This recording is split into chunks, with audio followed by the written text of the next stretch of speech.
Hi everybody and welcome back to my channel. So today's video is going to be especially for those of you who are brand new to the idea of selling your art online and you have no idea where to start when it comes to shipping your packages out. I am going to be taking you into my studio and I am going to be showing you exactly what I use and the sizes that I use, and hopefully it will give you at least a starting point so that you can start doing research on your own and getting everything lined up that you need in order to ship your artwork out so that it reaches its destination without any creases, without any issues whatsoever. These are tried and true methods that I have been using for years, and they work incredibly well for me, and I hope that they will for you too. Hopefully this video will really help you. So let's go on a field trip and let me take you into my studio and show you exactly what I use to ship my prints and my paintings out. So let's go. Okay, so let's talk shipping supplies first. As you can see here, I have 3 different sized mailers. And these are the mailers that I use for my original paintings and prints. If you are just starting out in shipping your artworks out online, you might want to consider, just in order to save money in the beginning, because none of us has any money when we first start doing things like this. To save you money in the beginning, you might want to consider shipping your originals and prints all in the same size. If you have original works that you create that are sized, let's say 18 by 24 or 16 by 20, then you're going to have shipping supplies that are that size also.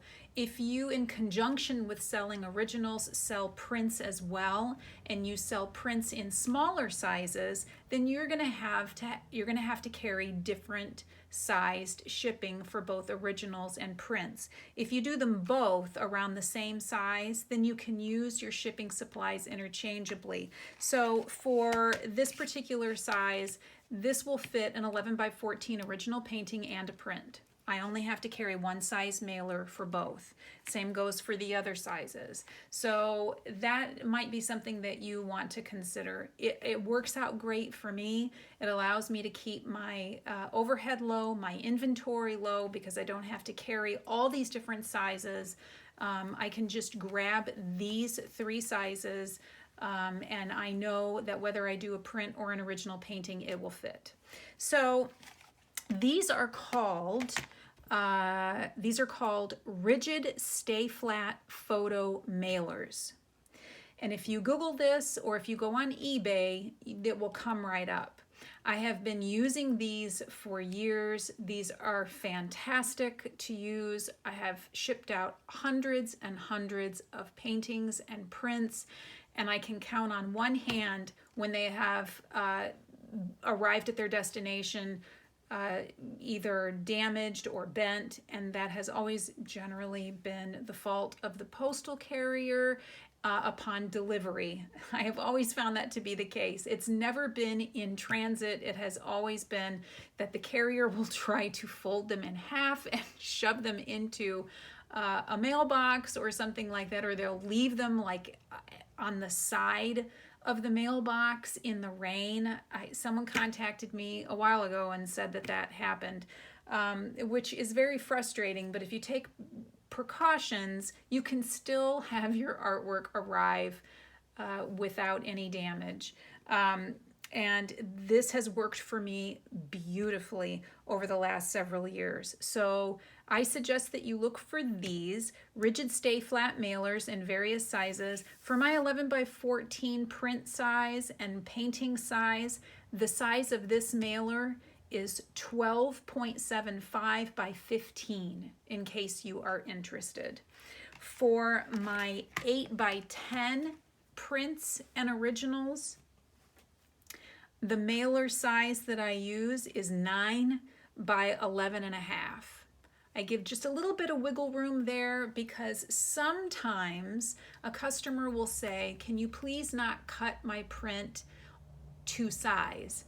can you leave a white edge around the outside so that I can kind of fiddle with it myself and create my own custom size. So I will offer that. Some people like having a little tiny white edge around their artwork when they have them matted and framed. Most people don't, but some people do. And those that do, I want to make sure that I don't have to purchase a separate mailer for those. So I do allow for a little bit of wiggle room there.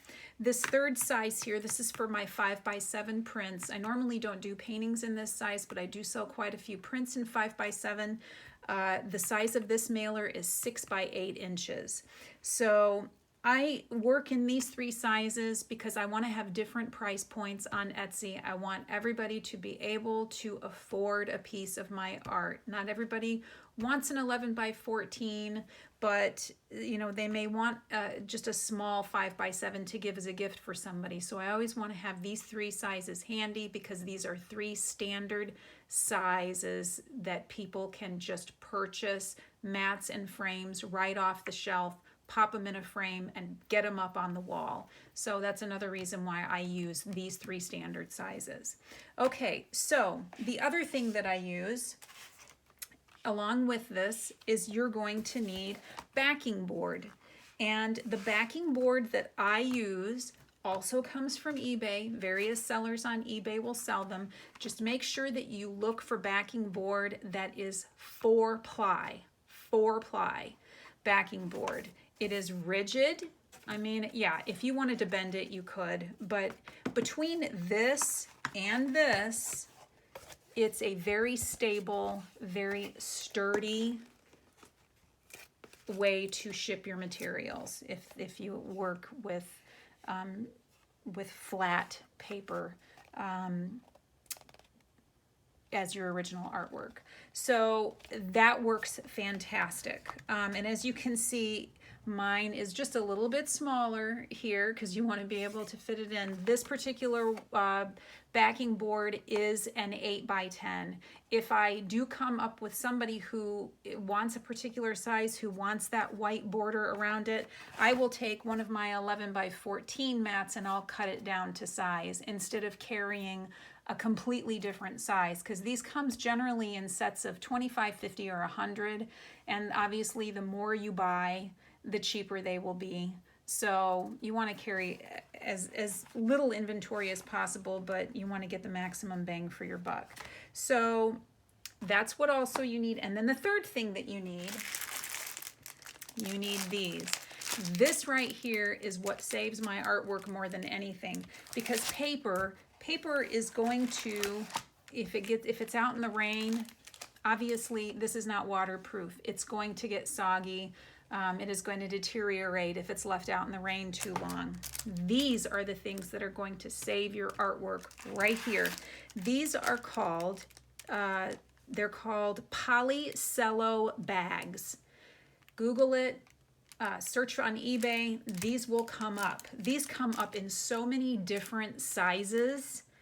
They come in all kinds of sizes. So figure out what size you need for your artwork, and then you want to size up just a little bit so it slips into your mailer easily, and then you are going to be good to go.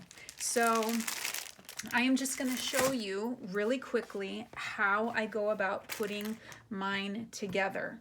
So I have my artwork here. This is a size 11x14. It is cut to size. I don't have any white edge around it. It goes all the way to the edge. I have it signed down here in the lower left-hand corner. And then the first thing I'm going to do is get my backing board. I'm going to slide it behind there. And then I get my cello bag. And as you can see, these are kind of rigid also. They retain their shape. Some bags don't. Like a clear plastic bag or garbage bag or whatever, these are different. These are waterproof. So these are really great to have. So then I just take the whole thing and I slip it inside, if I can get it in there. Let's try that again. Okay. So I slip it inside, and As you can see, it's a very snug fit from edge to edge. Then I flip it over.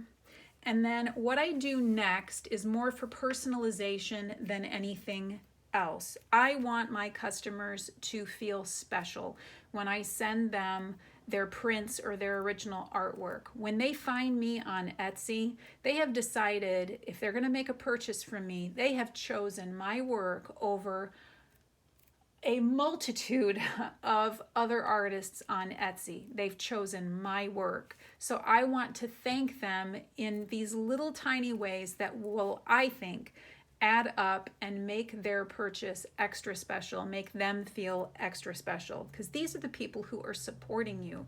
These are the people who are supporting your passion. So I feel personally that it's important to thank them in just little tiny ways.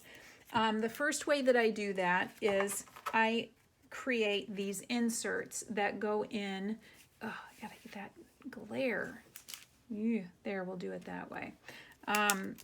In fact, I'm just going to take this out of the way so you're not blinded. So the first thing I do is I create these little inserts, and they go in with every print and every painting that I do. I get these from Vistaprint. Vistaprint does a great job, I feel, creating postcards. These are standard postcards, and it's glossy on the surface, as you can see. And this is just an image from one of my paintings. In the lower right-hand corner, I have ellenbrennemanstudio.etsy.com. On the left-hand side, I have thank you for your order.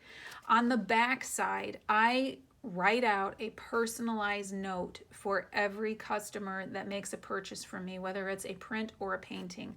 I use their name, like dear whoever they are, and then I thank them for supporting my work with their purchase, and I'll write another line or two, and then I will sign my name at the bottom. Something like this goes a long way. A personalized note addressing somebody is, by name, instead of just saying thanks for your order. Yes, I have thank you for your order on the front, but addressing somebody by name, by hand, is just an added touch that I think is important. So I work in different series. And before I started doing my spirit animal series, I also did a series of fan art. And so I have a different set of cards here depending on what people order. So if someone orders a print from my fan art series, they'll get this. If they order from my spirit animal series, they'll get this. And then I also have a series on my Etsy site where I did inspiration art and yoga art with quotes and things like that. So if someone orders something from that series, then they get this. So I try to personalize it depending on who they are. So once I have addressed that person and written their little note on the back, I will slide that in. And then I make sure that I also include my business card. I will put that in.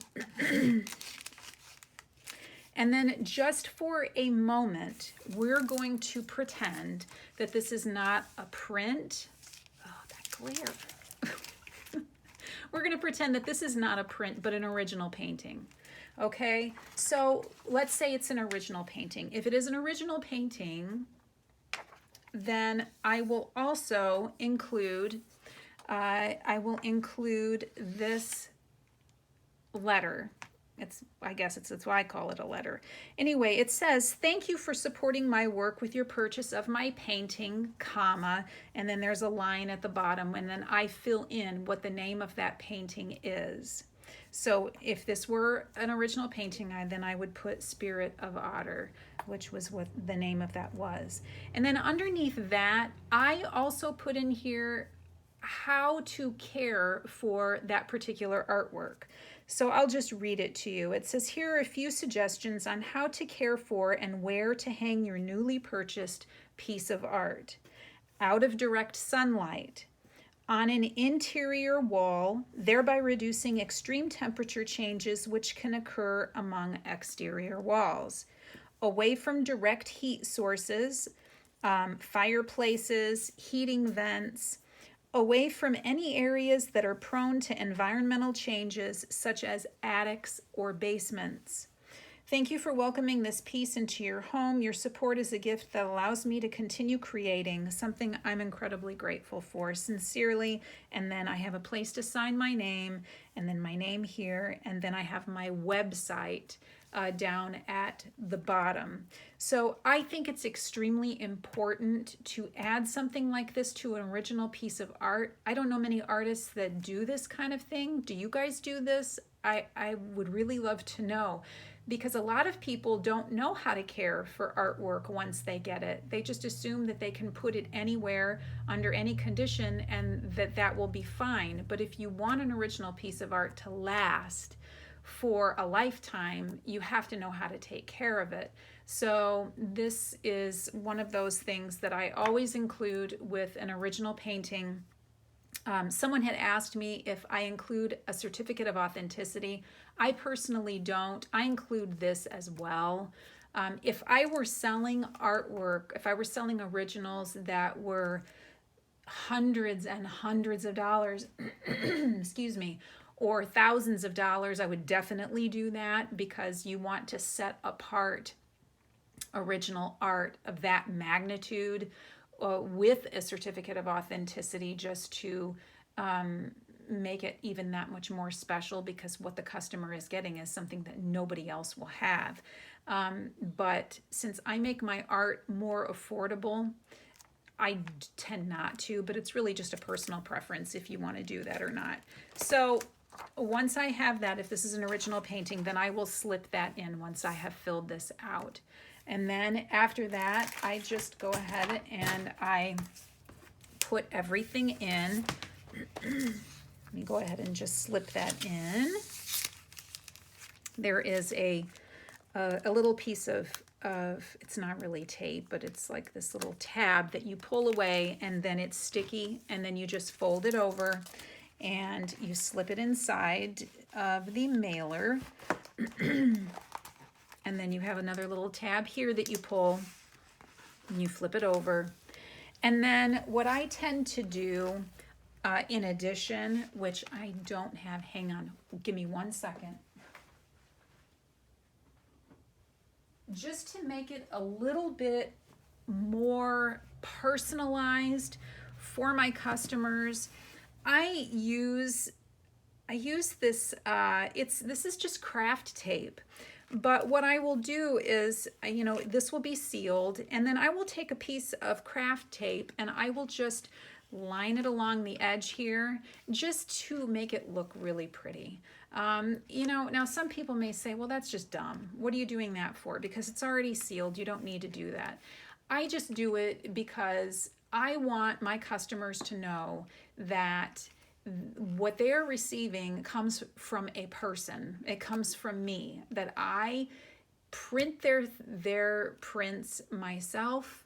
I slip them into all of these protective sleeves. I package them myself. I ship them myself.